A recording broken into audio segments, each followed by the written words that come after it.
આજથી શરૂ થતી ચૈત્ર નવરાત્રીમાં પ્રથમ નોરતું એટલે માં શૈલપુત્રીને સમર્પિત છે. આવો જાણીએ કેવી રીતે કરીશું માં શૈલપુત્રીની પૂજા અને અર્ચના. નમસ્કાર, હું છું ઈમાની, આપ જોઈ રહ્યા છો ન્યૂ ગુજરાતી ન્યૂઝ.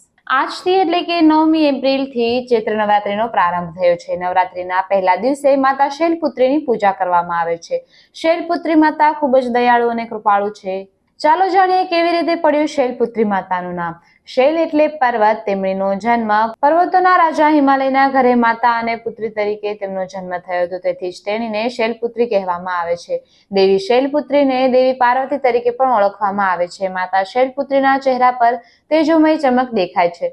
માતા શૈલપુત્રીએ ડાબા હાથમાં કમળનું ફૂલ અને જમણા હાથમાં ત્રિશૂળ ધારણ કર્યું છે. તેમનું વાહન વૃષભ છે. દેવી માતા તેમના ભક્તોને બચાવે છે અને તેમના દુઃખ દૂર કરે છે. માતા શૈલપુત્રીનો પૂજાનો સમય અને તારીખ જાણીએ. વૈદિક કેલેન્ડર મુજબ ચૈત્ર મહિનાના શુક્લ પક્ષની પ્રતિપદા તિથિ એટલે કે 8મી એપ્રિલે રાત્રે 11:52 કલાકે શરૂ થશે અને 9મી એપ્રિલે રાત્રે 8:28 કલાકે સમાપ્ત થશે.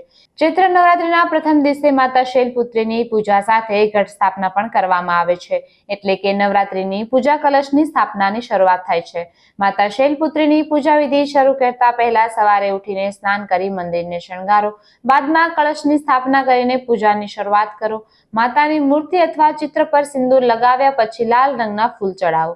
પછી માતાને ફળ અને મીઠાઈઓ ચડાવો અને માતાની સામે ઘીનો દીવો કરો. માતાની આરતી કરવા સાથે દુર્ગા ચાલીસાનો પાઠ કરો અને પછી વ્રતની પ્રતિજ્ઞા લો.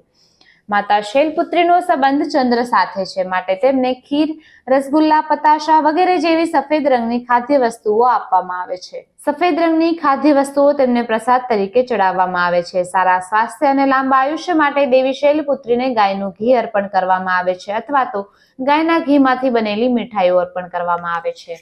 માતા શૈલપુત્રીનું અર્ચન કરવા માટેનો પ્રાર્થના મંત્ર છે ઓમ એમ હિંગ ક્લીમ ચામુંડાય વિચ્ચે ઓમ શૈલપુત્રી દેવીએ નમઃ. આવી જ નવી માહિતી માટે જોડાયેલા રહો ન્યૂ ગુજરાતી ન્યૂઝ પર.